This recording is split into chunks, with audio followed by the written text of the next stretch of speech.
Nous continuons cette série de partage sur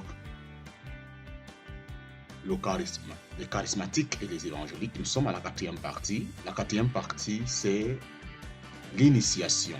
L'initiation. En d'autres termes, comment naître en Dieu, la méthode charismatique, la méthode évangélique. Now we come to two very different areas on which there is Nous still a gap arrivons between à the two streams to be un aspect closed. très And the différent first is où the il y a area of vraiment initiation. What do I mean by un that? espace I en mean les deux, simply et le how do premier we aspect, become c'est a Christian? How l'initiation. do we enter Qu'est-ce the que je veux kingdom of dire heaven par and là? earth? How do Comment we est-ce que nous start devenons the life chrétiens? of a Comment nous disciple? entrons dans le royaume de Because the Dieu? way we start Comment seems to nous determine how we commençons la vie de continue. disciple? If you Parce que tell me la how you were manière dont converted, nous I'll be able to tell you how débutons you've gone on from montre there, comment on va because continuer conversion is all et comment important. est-ce qu'on va That's why évoluer. I wrote the book La The Normal conviction Christian est très Does, because importante. C'est many pourquoi Christians j'ai have been écrit un badly livre nursed. sur Now la, there are some la vie real chrétienne, differences parce que about beaucoup de chrétiens ne initiation sont pas between nés conformément. charismatics and Il y a une grande evangelicals. So différence once entre again, l'initiation we could et summarize entre les them by charismatiques asking et the les question, évangéliques. how and Nous when pouvons do we sommariser receive the cela Holy en Spirit? posant la question: The answers to quand that et are quite comment different recevons-nous le from Saint-Esprit? Et la a réponse Pentecostal on the est one très hand très or an evangelical on différente the other. à Well, now partir let's de la follow vue our pattern pentecôtiste and et talk la vue first to the évangélique. charismatics Alors, and Pentecostals in avançons dans particular here. notre And they need to be modèle. told and to Commençons think par les through pentecôtistes. the fact that Les pentecôtistes, receiving on is doit not pouvoir leur repeating. enseigner aux charismatiques que Traditional Pentecostal doctrine is that the recevoir Spirit is n'est pas received la twice. répétition. La Once at doctrine conversion and then pentecôtiste, later when you're c'est que baptized in l'Esprit the se Spirit. reçoit deux But fois, the une first fois à la reception is conviction et plus unconscious tard and for lorsque salvation, vous and the avancez. second Et reception is d'après conscious eux, and la for première, c'est service. de manière Now that's inconsciente, a vous recevez le distinction I salut, cannot et find la in my deuxième de Bible. manière consciente pour le There is service. only Cette one distance, reception cette distinction, for je ne peux pas trouver salvation cela and dans for les Écritures. service in my New Il n'y a que Testament.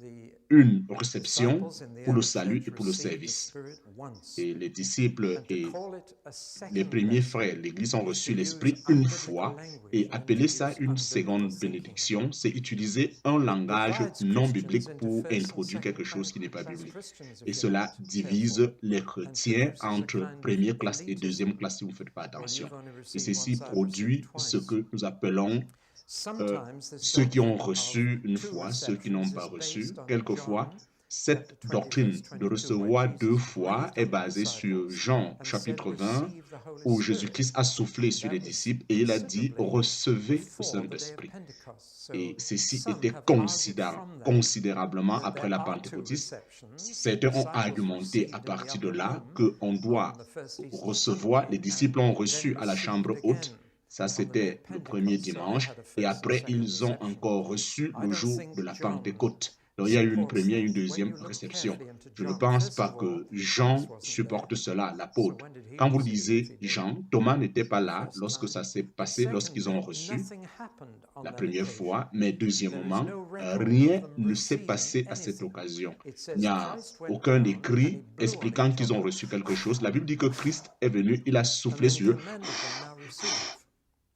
So they et il heard a something commandé: recevez. and then they received a Ils ont command. écouté That's quelque all that chose happened on that occasion. et ils ont I reçu le believe it was a commandement. Voilà rehearsal for simplement tout ce qui s'est Pentecost. passé durant So cette that when occasion. they heard the Je sound of a pense rushing que mighty c'était wind, un they knew début. that Jesus was Lorsqu'ils ont blowing on donc them again écouté from la heaven voix and de that ce they must son, then ils ont obey the compris que command to Jésus-Christ est en train de receive. souffler sur eux maintenant depuis le But ciel nothing et happened maintenant on ils that doivent obéir à occasion. ce commandement en And if he recevant. was giving them the Mais Holy rien ne Spirit s'est on that passé à la occasion, then he première would have told occasion. them to Et receive si first and c'était then le only on the cas, second. nous But in fact, aurait like the été Lord's dit Supper in the upper qu'ils doivent room, he was recevoir aussi, giving non pas a seulement rehearsal souffler. of something that would Ainsi, happen durant le later, souper de I Jésus-Christ believe. à And la they table, il always, a forever expliqué les afterwards, événements qui allaient talked of the day of continuer Pentecost when they et received. il est So we dit must que ce beware n'est of que le this jour de la kind of Pentecôte qu'ils ont two-stage. reçu. Donc, nous devions Baptism in faire the Spirit is not a attention second entre ces blessing, deux it's étapes. part Le of the baptême dans le first. Saint-Esprit It n'est can pas une happen deuxième as soon as a bénédiction. person Elle est repents, une believes, and partie is de la baptized, première. and Elle ought peut to s'opérer happen. à peine quand la And in personne fact, se that's the repent, se easiest baptise time to pray for et someone to receive the reçoit le Spirit, Saint-Esprit. immediately Et ça, after c'est they've même le been meilleur baptized. moment pour prier pour que Not la to personne wait reçoive le years and years Saint-Esprit like some folk lorsqu'il est do sorti des eaux. to be Non pas baptized in the attendre des Spirit, années, but to des have années that blessing from the avant de very beginning baptiser la and to know personne, consciously mais that they que have cette bénédiction soit power from on accordée high dès le début, afin qu'ils puissent mener une vie chrétienne épanouie. Dans le Nouveau Testament, recevoir l'Esprit, c'est la même chose que être baptisé dans le Saint-Esprit ou être rempli de l'Esprit ou débordé dans l'Esprit. Tous ces termes sont utilisés pour la première bénédiction. Et dans la plupart des cas, dans le Nouveau Testament, cela est la première bénédiction. Et ce n'est pas tard. C'est vrai qu'il y a d'autres. Dans l'exemple de certains que c'est venu lent, mais ce n'est pas normal. Et c'était clairement, juste après qu'ils sortent des eaux, on a le cas de Jésus-Christ lui-même. Il n'y a qu'une seule exception à cela dans le Nouveau Testament, et c'est le cas de Corneille. Il a reçu l'Esprit Saint avant d'être baptisé. Et c'est la raison pour laquelle certaines personnes spéculent, parce qu'il ne pouvait pas se faire baptiser si il devrait d'abord se faire baptiser. Pierre l'a dit que non, lui ne pouvait pas baptiser un païen, à moins qu'il ait la confirmation que Dieu l'a reçu. Donc le baptême dans le Saint-Esprit doit être le début de la vie chrétienne. Non pas quelque chose en cours de route, mais ça doit faire partie des débuts. Et aujourd'hui, beaucoup de chrétiens ne sont pas nés correctement. Dans mon livre, Naître exactement de nouveau, on a 4 étapes dont chaque chrétien a, qui appartient à la nouvelle naissance: se repentir envers Dieu, croire en Jésus-Christ comme votre sauveur, être baptisé dans les eaux et enfin recevoir le Saint-Esprit. Alors, vous voyez, il y a la repentance envers Dieu, vous croyez en Jésus-Christ, vous recevez le Saint-Esprit, la Trinité. Donc, voilà comment le Dieu Tout-Puissant en toi vous est présenté dès le début. Donc, une exception qui n'est pas répétée. Le seul mot qui est répété dans le Nouveau Testament, c'est être rempli. Personne n'est rempli dans l'esprit de foi, ou personne ne reçoit l'esprit de foi, mais continuellement, la Bible parle d'être rempli. Continuellement, on parle d'être rempli et on découvre au travers de ça l'expérience de ceux qui reçoivent le don. Donc, nous allons voir l'aspect évangélique, et les évangéliques doivent repenser et être sûr que croire n'est pas toujours recevoir. Dans le Nouveau Testament, croire n'est pas toujours recevoir. En d'autres termes, pour un évangélique normal, l'idée c'est que dès que tu crois en Jésus-Christ, tu reçois l'Esprit de manière automatique, de manière inconsciente. Mais vous ne pouvez pas avoir l'un sans l'autre. Ça, c'est l'attitude évangélique.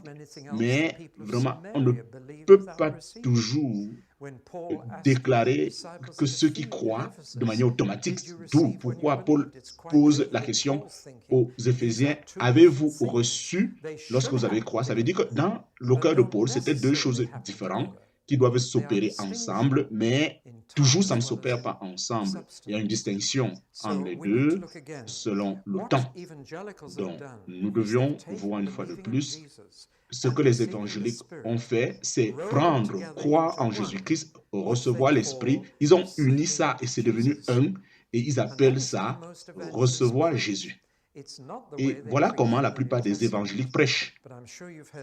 Ce n'est pas la manière dont c'était prêché dans le Nouveau Testament, mais vous avez déjà écouté, il dit seulement: recevez Jésus, reçois-le dans ta vie, reçois-le dans ton cœur, reçois-le comme ton sauveur, reçois-le comme ton Seigneur. Oui, c'est intéressant parce que le jour de la Pentecôte, personne n'a jamais dit de recevoir seulement Jésus. La parole recevoir, elle est uniquement appliquée à Jésus-Christ durant la vie de Jésus-Christ, pendant qu'il était sur cette terre dans sa chair, ici-bas. Et on pouvait dire, les gens pouvaient ouvrir leur porte, le recevoir physiquement ou fermer la porte, le rejeter. Au travers de tous les 4 évangiles, il est clairement dit des personnes qui reçoivent Jésus et d'autres qui ne le reçoivent pas. J'espère qu'on évolue. Alors, il y a un verset classique aujourd'hui qui est mal utilisé, c'est Jean chapitre 1, verset 12, qui dit: pour tous ceux qui l'ont reçu, il leur a donné l'autorité, je dis bien l'autorité, non pas la puissance, de devenir enfants de Dieu. Ils ne sont pas nés de la chair, ni de la volonté de l'homme, mais de Dieu. Et ça, aujourd'hui, c'est mal utilisé. Chaque verbe dans cette sentence, dans ce passage, c'est le passé et se refait lorsque Jésus-Christ était sur la terre. Donc, c'est encore une fois de plus prendre un texte hors de son contexte et de le citer dans autre chose. chose. Il est venu vers ses propres personnes. Il est venu vers ses propres personnes et ces personnes ne l'ont pas reçu. Mais à ceux de ces peuples qui l'ont reçu, il leur a donné l'autorité de devenir enfants de Dieu. Il est en train de parler des Juifs. Il explique comment quand Jésus-Christ est venu vers les Juifs, il a vécu parmi eux. Certains l'ont reçu, d'autres ne l'ont pas reçu. Mais ce n'est pas la voie par laquelle les apôtres ont évangélisé plus tard. Après que Jésus-Christ est monté au ciel, le mot recevoir, il a été pris dans les nuages. À partir de ce moment, on ne pouvait plus recevoir Jésus puisqu'il est à la droite du Père. Il n'est plus ici-bas pour qu'on le reçoive. À partir de ce moment, donc, le verbe recevoir, il est exclusif à Jésus-Christ et est remplacé par la personne que Jésus-Christ est envoyé pour prendre sa place sur la terre. Alors, lorsque Pierre prêche le jour de la Pentecôte, il n'a jamais dit « recevez Jésus ». Il a dit « repentez-vous, soyez baptisés pour le pardon de vos péchés et vous allez recevoir le don du Saint-Esprit ». Donc, à partir de là, personne ne pouvait dire, selon l'Église du Nouveau Testament, de recevoir Jésus. Il n'était plus là, mais il a envoyé son esprit et ça c'est très important, c'est cet esprit-là que nous devions recevoir. Ainsi, nous donnons des conseils, nous devions expliquer les gens comment ils doivent d'abord se repentir envers Dieu, comment croire en Jésus-Christ et comment recevoir la troisième personne de la Trinité. Mais, dommage, les évangéliques, ils ont mélangé tout ça, c'est devenu un, et le plus souvent, ils parlent de la repentance et ils disent seulement recevoir Jésus, alors que c'est quelque chose, ce n'est pas la manière du Nouveau Testament d'évangéliser. Donc, les évangéliques doivent repenser que croire n'est pas recevoir, les gens doivent croire en Jésus et recevoir le don du Saint-Esprit et voilà, ils doivent être introduits à la conduite de l'Esprit Saint au début de leur vie chrétienne. En d'autres termes, ce n'est pas quelque chose d'inconscient, mais on est conscient quand on reçoit l'Esprit et c'est donner aux chrétiens la meilleure façon de devenir disciples. Vraiment, si vous l'avez fait, mais j'espère qu'au travers de tout le Nouveau Testament, après la Pentecôte, on ne demande pas aux gens de recevoir Jésus-Christ, mais le mot « recevoir » est appliqué uniquement à la personne du Saint-Esprit. Lui, il est ici et on peut le recevoir maintenant. Et le Seigneur Jésus-Christ, alléluia, il est à la droite de Dieu et il dirige l'univers. Alors, il reviendra un jour. Mais pour le moment, il a dit, c'est mieux pour vous que je m'en aille et que je vous envoie à quelqu'un d'autre pour prendre ma place. Pourquoi c'est meilleur? Simplement, si Jésus-Christ avait continué à vivre sur la terre, comment est-ce que vous allez le recevoir dans vos assemblées? Comment vous recevez Billy Graham à tout moment?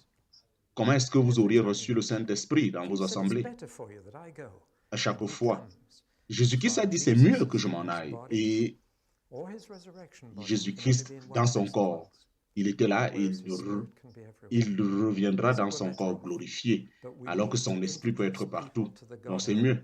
Donc, nous avons besoin d'introduire des personnes à la Trinité. On les enseigne comment se repentir envers Dieu, et ce n'est pas toujours le cas. Comment est-ce qu'ils doivent exactement croire en Jésus-Christ? Comment est-ce qu'ils doivent recevoir le Saint-Esprit? Lorsque nous avons présenté ces trois choses, nous avons introduit quelqu'un à Dieu. Et voilà comment ça s'est toujours fait dans le Nouveau Testament.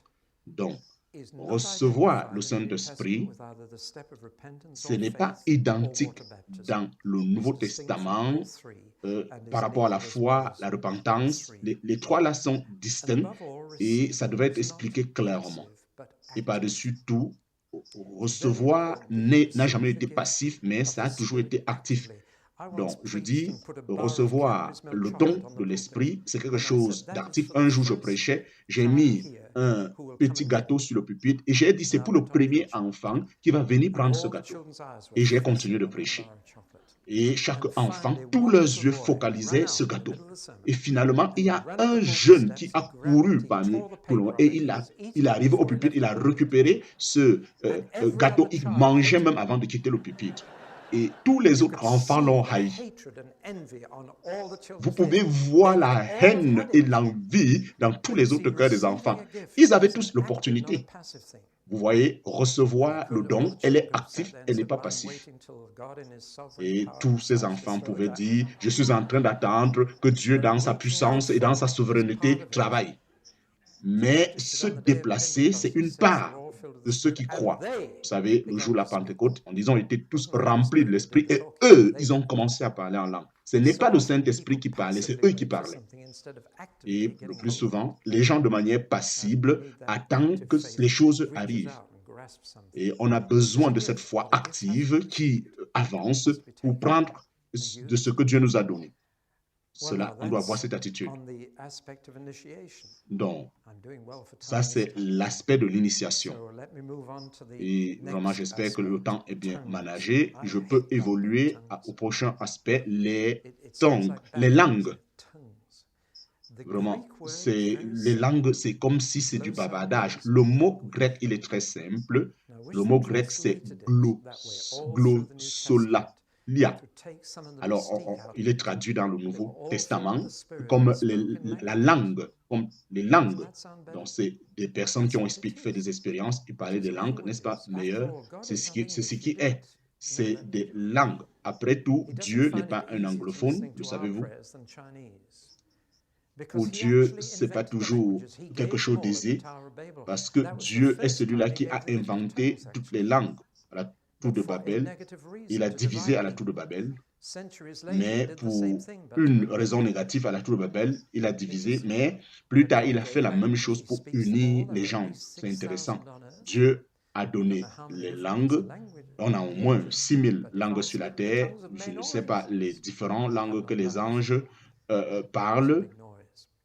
Mais pour moi, ça semble parfois comme du bruit. Voyons cette histoire qu'on appelle les langues, parce que c'est quelque chose d'horrible pour beaucoup. Et ça, c'est un aspect très, très ressorti pour les charismatiques. Et une fois de plus, un couloir met beaucoup d'emphase sur cet aspect. Et on doit pouvoir équilibrer, faire les choses correctement, que de le faire de manière... La première chose, c'est les charismatiques. Leur langue, ce n'est pas tout. Les langues qu'ils parlent, ce n'est pas tout. Et aux évangéliques, je voudrais dire aux évangéliques que les langues, c'est vrai que c'est de manière... Parlons des charismatiques. Je ne sais pas ce qui se passe. J'ai reçu quelques invités et je ne savais pas comment manager ces invités. Donc, je peux être faux. Je ne sais pas. Je suis juste en train de parler afin que si vous êtes dans l'un ou l'autre, si vous êtes charismatique, je répète, les langues, ce n'est pas tout. Les charismatiques, ils font trop de langues ou de parler en langue. Ils ont mis beaucoup d'emphase que moi, je ne pense pas que c'est basé sur les Écritures. La première insistance, pour eux, ils expliquent que les langues, c'est la seule preuve qu'on est baptisé dans le Saint-Esprit. Je ne pense pas qu'on peut établir cette doctrine d'après le Nouveau Testament. C'est vrai, c'est une évidence tout à fait claire. C'est une évidence qui est libre. Mais dire que c'est la seule absolue évidence, ça, c'est pas clair. Beaucoup d'autres choses sont mentionnées dans le livre des Actes. Lorsqu'ils ont reçu le Saint-Esprit, les prophéties sont mentionnées dans des langues vernaculaires et parfois la louange aussi est mentionnée et ça pouvait être dans des langues vernaculaires. Ce qui est commun à tout ceci, c'est qu'il y avait de manière spontanée une expression de la bouche à chaque fois. Et ceci est compréhensible parce que la bouche, d'après les Écritures, elle permet que ce qui déborde coule par la bouche. La bouche est pleine, cela s'exprime par le cœur est plein, cela s'exprime par la bouche. Lorsque vous êtes rempli de joie, vous exprimez. Et je pouvais écouter comment vous avez ri, alors parce que c'est plein dans votre cœur, vous avez exprimé par votre bouche. Et lorsque vous êtes fâché, vous criez. Et lorsque vous êtes triste, vous exprimez aussi. Et Jésus-Christ dit, si votre cœur est rempli de méchanceté, ça va sortir. Quel que soit ce dont le cœur est rempli, cela sort. À quel moment vous vous rendez compte? que quelque chose est plein, c'est parce que ça s'exprime. Dieu aussi s'est rassuré d'agir. Et si vous fermez peut-être vos narines, d'une manière ou d'une autre, vous allez finir par pouvoir manifester ce qui est rempli en vous. Oui. Donc, vous voyez comment, de manière naturelle, lorsque nous sommes libres et que nous ne gardons pas, nous exprimons, et tous, si nous sommes pleins de l'intérieur. Et j'ai noté que dans chaque cas du Nouveau Testament, lorsqu'ils étaient remplis du Saint-Esprit, cela se manifestait de manière apparente par leur bouche. Mais ce n'était pas absolument toujours les langues, et il n'y a pas de déclaration ferme qui dit que ça ne doit que être les langues, et il n'y a pas d'absence où l'Écriture dit, en d'autres termes, on peut rendre les choses très vagues pour savoir comment ça se passe ou pas. Mais en fait, de temps en temps, beaucoup de choses se passent. Comme je le dis, c'était de manière régulière et vraiment, il y avait toujours une expression venant de la bouche parce que lorsque vous êtes libre, ça finit toujours par exprimer. Et vous ne pouvez pas garder votre face toujours, mais lorsque vous commencez à vous exprimer, mais si vous êtes une personne normale, cela va s'exprimer. Mais si vous êtes rempli, quel que soit de ce que vous êtes rempli, cela va sortir et vous allez vous exprimer peut-être en disant « ouh ». Et vous voyez, il y a plein de « ouh » et d'autres qui font Donc, vraiment, de manière naturelle, chaque personne est remplie pour exprimer. Et on l'écoute. Et on peut dire, oh, silence. Mais si vous êtes rempli de quelque chose, cela s'exprime. Mais dire que ça ne doit que être les langues, c'est produire une pression sur le peuple. Et les gens vont dire, est-ce que je parle en langue? Moi, je ne vais jamais poser cette question. Mais si quelqu'un dit, je vais dire, mais vraiment, si je commence à dire, tu dois absolument, c'est introduire du légalisme. Et je ne pense pas que c'est biblique. La raison pour laquelle la bouche s'exprime lorsque vous êtes rempli, que je puisse vous parler d'un prêtre qui a parlé dans sa congrégation. Je vais vous dire l'une des parties de mon corps qui cause beaucoup de problèmes. Et il avait une audience et il a commencé à dire, il a commencé à toucher en disant, c'est la partie de la bouche la plus difficile à contrôler. Et Jacques l'a dit, il dit, cette partie-là est enflammée, avec ça nous bénissons Dieu le dimanche et en semaine nous maudissons les autres. Et Jacques a dit, la personne parfaite, c'est celui qui peut contrôler sa bouche. Donc, vous savez, le chemin à la perfection, c'est aussi très simple pour pouvoir tester. Mais nous notons que lorsque Dieu manifeste en l'homme, c'est la plupart des dons de l'esprit, c'est des dons qui s'expriment par des paroles, une parole de sagesse, une parole de prophétie, une parole des langues, une parole d'interprétation des langues, une parole. Parce que Dieu accomplit toutes choses par la parole, il a créé l'univers par la parole et il utilise la parole de son esprit pour accomplir. Alors il a besoin de votre bouche, de votre langue, plus que toutes les autres parties de votre corps. Ainsi, pendant qu'il vous dirige, l'esprit dans les Écritures appelé l'esprit des prophètes. Et c'est la promesse Moïse, lorsque il lui avait été dit que Moïse a dit, je voudrais que tout le peuple de Dieu puisse prophétiser. Et un jour, Joël a dit, ce rêve va s'accomplir et le Saint-Esprit sera déversé sur toute chair sans regarder l'âge, la femme ou l'homme, et tous vont prophétiser. Et c'est ça, la prophétie, c'est-à-dire tout ce qui est fait par la bouche. Ainsi pour Pierre, les langues, c'était aussi la prophétie. Il dit, c'est ce que Joël a dit. Donc, la bouche est très importante. Et c'est très significatif. C'est ainsi que la plupart des temps, les gens reçoivent le don de l'esprit. Quelque chose se passe à travers leur bouche qu'on peut voir. Et je vais évoluer plus loin en disant quel que soit, mais ça doit être ainsi, parce que c'est l'esprit de prophétie et lorsqu'il remplit des personnes, d'une manière ou d'une autre, c'est exprimable.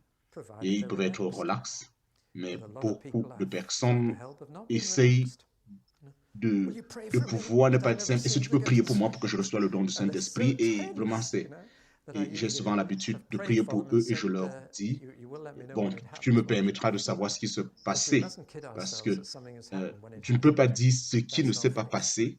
La foi consiste à demander, mais ça ne consiste pas à dire alors que tu n'as rien expérimenté.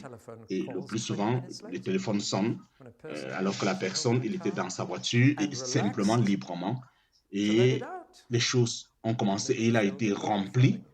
Alors, donc, l'autre manière dont les charismatiques aussi insistent trop sur les langues, c'est de ne pas seulement le voir comme une évidence pour être dans le baptême dans le Saint-Esprit, mais aussi voir ça comme une preuve pour adorer Dieu en esprit. Et ici, je voudrais dire quelque chose qui semble difficile pour les pentecôtistes et les charismatiques pour accepter cela. Et cela, c'est Paul a présenté les langues qu'on doit les utiliser de manière privée et non pas de manière publique. Et il a mis des limites très claires lorsqu'on l'utilise en public, ce don. Il a clairement dit, premièrement, 2 ou 3 doivent utiliser ce don de parler en langue et si et seulement si ils sont sûrs qu'il y a quelqu'un dans la congrégation qui va interpréter ces langues et pour que cela soit utile. Ce principe, c'est dans 1 Corinthiens 14, il dit, lorsque vous vous rassemblez, vous faites ce qui va édifier les autres, non pas juste ce que vous voulez exprimer. Vous pouvez avoir le don en vous que vous voulez exprimer, mais vous deviez vous retenir, est-ce que ça va édifier les autres ou pas? Et en particulier, vraiment, il a découragé d'utiliser les langues pendant qu'on est ensemble pour adorer. Et pour moi, quel que soit ce qui est dit, les pentecôtistes, les charismatiques, ils vont le faire pendant qu'ils jouent la musique, mais cela n'est pas dans les principes. Mais ce que les gens ne comprennent pas, c'est clair, ça ne les édifie pas. Donc, si vous voulez comprendre quelqu'un, il faut pouvoir aller dans ses pensées. C'est pourquoi les langues individuelles doivent être interprétées et tous ceux qui chantent en esprit, et si les non-croyants sont là, ou si les chrétiens viennent, il y a un sens où ils ne vont pas aimer, ils vont certainement rejeter, parce que Paul dit, les langues sont un signe pour les non-croyants. Et il a cité le verset d'Ésaïe où Dieu dit à son peuple d'Israël, vous avez refusé de m'écouter et je vais vous juger et remplir ma cité de Jérusalem avec des langues que vous ne comprenez pas. Cela veut dire des langues babyloniennes. Il dit, quand vous allez écouter ces langues, vous n'allez rien comprendre et vous allez vous rendre compte donc que je vous ai rejeté. Et c'est ce verset que Paul cite dans 1 Corinthiens 14 avant de dire, il dit, ne parlez pas tous en langue. Et il dit, parler en langue veut dire que les autres sont rejetés, ils ne sont pas des nôtres. Moi, je pense qu'on peut adorer en esprit et en vérité, sans toutefois toujours chanter en langue. Vraiment, pour les charismatiques, ça semble très difficile. Paul insiste sur ce don. Il dit, cela va vous édifier individuellement, mais ça n'édifie pas les autres. C'est pourquoi il préfère donner quelques paroles intelligibles. Si quelqu'un veut s'exprimer, il n'a pas besoin. Alors, c'est pourquoi faites-le à la maison quand vous parlez en langue. Ça, c'est une manière dans laquelle les charismatiques vraiment font trop en ce qui parle des langues. Et ils essayent de chanter en esprit, dans leur adoration, mais il n'y a rien dans la Bible qui peut confirmer ces déclarations. Disons aussi une parole aux évangéliques en ce qui concerne le parler en langue. Pour les évangéliques, je veux dire que les langues, vous ne pouvez pas dire que c'est rien. S'il vous plaît, ne méprisez pas. L'écriture est claire, ne méprisez pas les prophéties. Vraiment, ce n'est pas des choses où on doit dire non, non, il n'y a pas de langue. Non, ne méprisez pas. Ainsi, ils le font en esprit pour Dieu. Et il y a 3 aspects importants et pour le don des langues. Le premier aspect, c'est une évidence qu'on a reçu le Saint-Esprit, comme mon cas, je l'ai aussi expérimenté. Donc, c'est une évidence. Je dois accepter aussi ça. Ce n'est pas la seule évidence possible, mais c'est une évidence. Et nous devions expecter et accepter. Aujourd'hui, l'Église doit. Deuxièmement, c'est une partie où on est édifié si on doit le faire dans les réunions. S'il y a un interprète, celui qui parle en langue doit pouvoir se rassurer. S'il n'y a pas d'interprète, il ne doit pas. Dans la plupart des cas où j'ai été présent, les langues ont été données, quelqu'un d'autre directement a donné la réponse et j'ai dit, voilà, il a parlé en langue qu'on puisse recevoir l'interprétation. Et vous savez, dans votre esprit, lorsque vous recevez exactement l'interprétation à Guildford, lors d'une réunion, un homme s'est levé, il a parlé en langue, et cela se passait tellement que les gens ont reconnu que cette langue, c'était le hébreu. Il était en train de parler le hébreu. Et lorsque quelqu'un a donné l'interprétation, et vraiment, c'était un homme qui donnait l'interprétation, mais c'était, il traduisait, et c'était intéressant de voir que c'était une grande louange que la personne adressait à Dieu. Et vraiment, cela nous a conduits dans la présence de Dieu.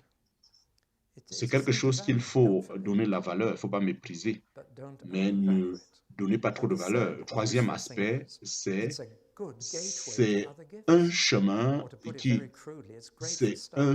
merveilleux pour un débutant parce que vous le pratiquez individuellement sans causer de dommages et vous pouvez déjà apprendre à vous édifier vous-même par ce don et ainsi vous auriez confiance pour que les autres dons se manifestent. Donc c'est intéressant pour les débutants.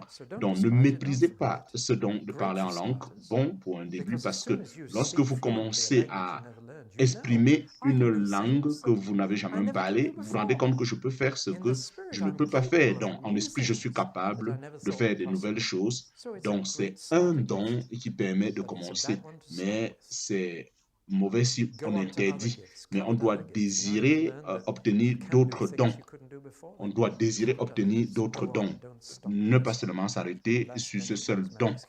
Donc voilà, les charismatiques quelquefois agissent ainsi, mais Dieu l'a donné pour nous et il dit, je veux vous donner d'autres dons pour les autres tels que se doit. Donc, je pense que nous devions arriver à un point où Paul parlait de ses émotions. Il dit, je remercie Dieu que je parle en langue plus que vous tous, mais je le fais de manière privée. Et il a dit, je voudrais que vous tous vous parlez en langue. Vous comprenez le désir du cœur de Paul, afin que vous soyez des bons charismatiques et évangéliques. Parce que les Écritures le disent, et vous deviez le croire.